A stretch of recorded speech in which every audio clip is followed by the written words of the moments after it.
Kyrie Jesu Domine, dona eis requiem.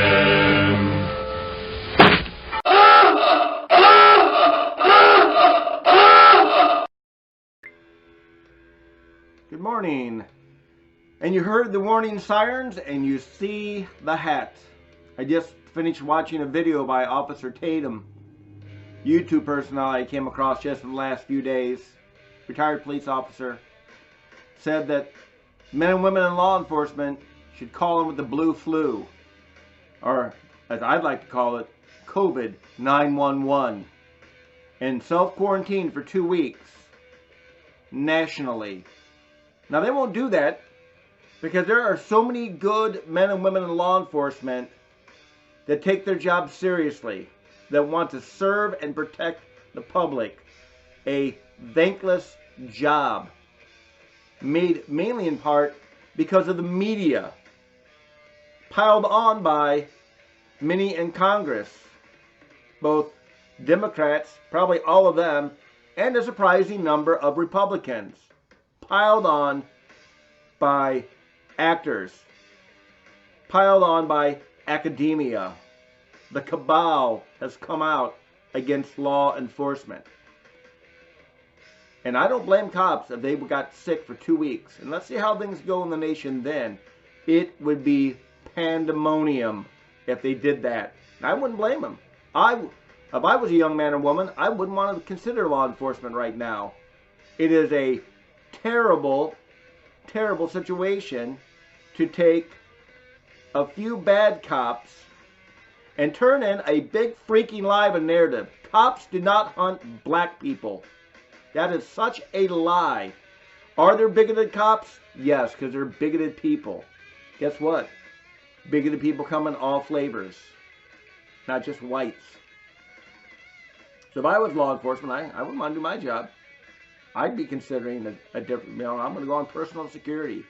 Probably get paid more and thanked more than by an ungrateful public. And not all the public.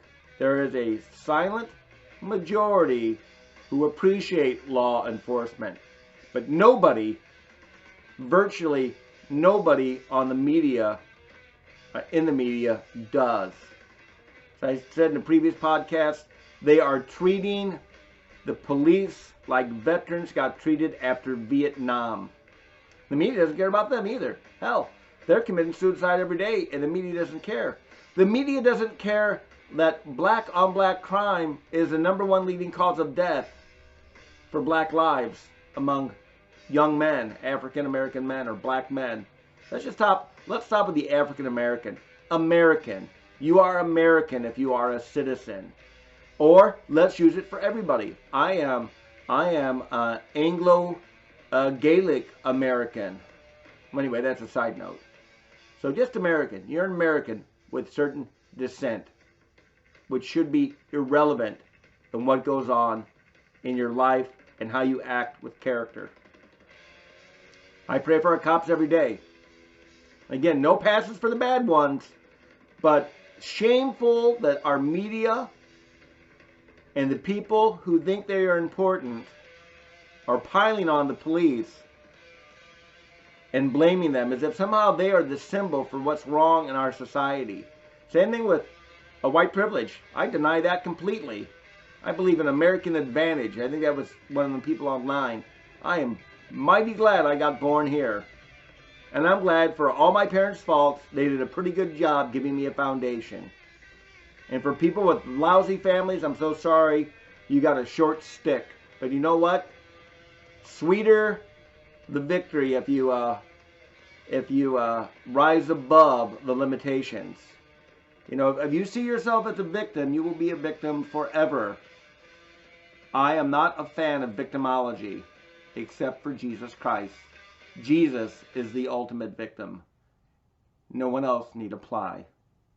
You have bad things happen to you. It sucks. It's terrible. Get the help you need and overcome it. Do not be a prisoner to it.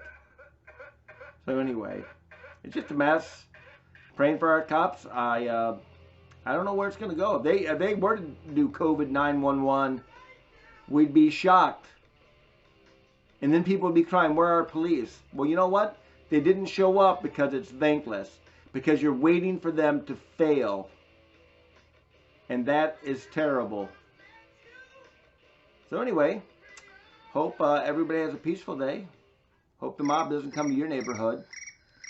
Hope the looting doesn't come to your neighborhood. Hope the burning doesn't come to your neighborhood. Chaz, up in Seattle, you think it's utopia? Wait till you hear the horror stories that come out of that hellhole. Hey, happy Tuesday, friends.